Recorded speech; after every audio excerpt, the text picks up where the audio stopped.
A housing crash refers to a situation where property prices experience a sharp decline after reaching a peak or bubble. This can occur as a result of a gradual decline in prices or a rapid nosedive.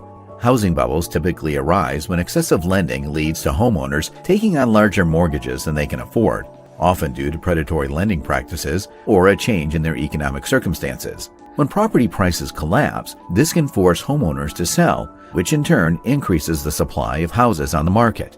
China experienced a housing bubble in both residential and commercial real estate from 2005 to 2009, during which average house prices tripled. This was driven by a range of factors, including low interest rates, cheap credit for construction and property purchases, cultural factors that encourage home ownership, and limited access to foreign assets for Chinese investors. In Beijing and Shenzhen, home prices soared by 140% in just 5 years, and investment in residential property as a percentage of China's GDP tripled from 2% in 2000 to 6% in 2011, the same level that the U.S. housing market reached before its crash in 2007. Everything appeared to be going well for the Chinese, but in August 2021, indications of a potential collapse in the Chinese real estate market surfaced when reports revealed that Evergrande Group, the second largest property developer in China, had alerted the Guangdong provincial government about its precarious financial situation.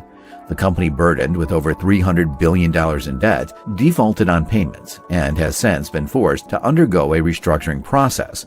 Part of the problem was that developers in China have, in the past, relied heavily on pre-selling homes, particularly apartments in large buildings and modern urban communities, in order to generate a source of steady cash flow. Coupled with massive borrowing, this practice enabled them to purchase more land and continue construction. However, many observers, such as The Economist, noted that in essence, the Chinese property market operated like a Ponzi scheme, where funds obtained from new investors were used to settle existing clients, leading to the market's eventual collapse. George Mangus, an associate at the China Center at the University of Oxford, stated that although the Chinese market is not exactly like Bernie Madoff's notorious scam during the global financial crisis, it is quite similar.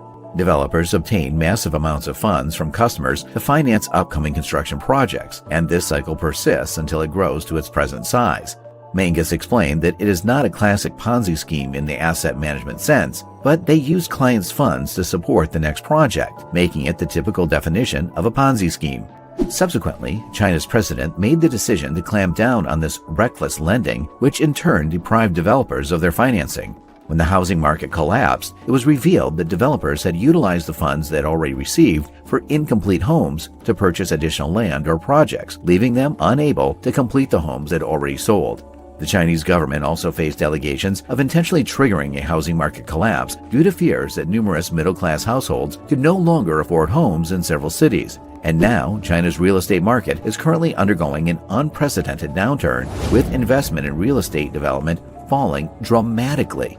This is very worrying for the Chinese economy as a whole, as the housing industry accounts for between 20% to 30% of China's GDP and has been promoted as a crucial driver of the country's remarkable growth in the past. However, due to lockdown measures, decreased confidence, and stringent government regulations, many developers have come perilously close to bankruptcy and defaulting on their debts. As a result, the industry experienced its worst year in recent memory in 2022, with sales figures from the country's top 100 developers at only 60% of the level attained in 2021. Construction across the country came to a standstill, and buyers were left in an unfortunate situation.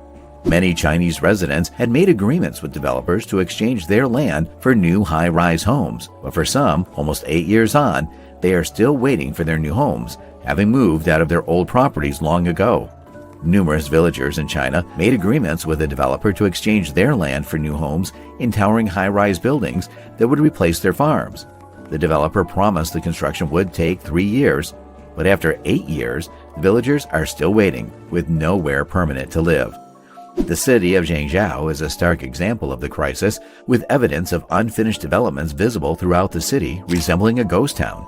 It is the most severely impacted area in a country experiencing significant housing market troubles that could affect the entire economy. A small community in temporary accommodation has been set up nearby, providing shelter for the elderly and vulnerable residents while they wait for their homes to be built. Meanwhile, the younger and more capable villagers are forced to rent accommodations elsewhere. In an interview with Sky News, a single mother who lost her job in the pandemic and was widowed 3 years prior said, "We have no idea how many more years we have to wait. We just have to wait patiently. The developer does not have any money. The house cannot be built." The remnants of people's shattered lives are visible everywhere outside of the city, too. Major highway construction was started, but now has been stopped midway, and no one has cleared the rubble. With unfinished, unsafe homes, some people were already paying mortgages, and others moved into the incomplete blocks with nowhere else to go. In protest, many withheld their payments and took to the streets. The government responded with a stimulus package and eased restrictions, emphasizing the need to restart stalled developments. While some construction has resumed, it seems that not all of it has, and some people believe the developers are sending only a few workers to maintain the illusion of ongoing construction. Maintaining a thriving housing market is vital for China, though, as for many Chinese households, their home is their most valuable asset. In a People's Bank of China survey of urban households conducted in 2019, it was found that housing made up 59% of households' total assets, while mortgage loans accounted for 12% of total assets. These numbers are similar to the United States in 2008, on the brink of the subprime mortgage crisis, and Japan in the 1980s before its real estate bubble burst. Some experts estimate that the real estate sector and related activities accounted for 29% of China's GDP, equivalent to both Ireland and Spain before the global financial crisis. In an effort to stabilize the property market, the Chinese government has implemented measures such as reducing interest rates on mortgages, easing down payment requirements, and relaxing purchase restrictions. The depressed property market has also led some banks to adopt unconventional measures, such as offering mortgages that allow people to pay off loans until they reach the age of 95. According to several state media reports, some banks in cities including Nanning, Hangzhou, Ningbo, and Beijing have extended the upper age limit on mortgages to between 80 and 95, enabling people age 70 to borrow with a maturity of 10 to 25 years. This new type of mortgage is called a relay loan, in which the borrower's children must continue the mortgage if the elderly borrower cannot repay. In previous rules issued by the banking regulator, the borrower's age plus the mortgage length should not exceed 70 years. However, the new terms have relaxed this limit. Nevertheless, borrowers must meet certain conditions, such as having their mortgages guaranteed by their children and ensuring that their combined monthly income is at least twice the monthly mortgage payment. With China's aging population, banks are seeking ways to adapt to changing demographics and keep the housing market afloat. However, Hong Hao, chief economist at Grow Investment Group, described it as a drastic measure and suggested that it could be a marketing gimmick to attract the elderly to pay mortgages for the younger generation. According to the International Monetary Fund, China's real estate crisis is far from over.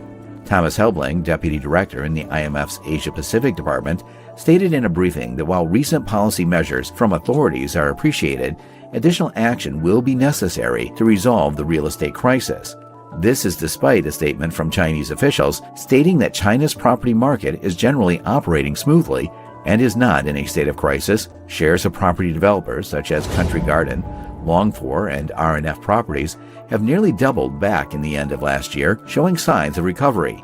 Yet shares of once prominent companies like Evergrande, Shimao, and Sunac have been suspended from trading since March of 2022. Country Garden, China's largest property developer, reported a 96% drop in profit in the first half of 2022, demonstrating the severity of China's property crisis. Over 30 Chinese property companies have defaulted on international debt payments, with private developers issuing profit warnings.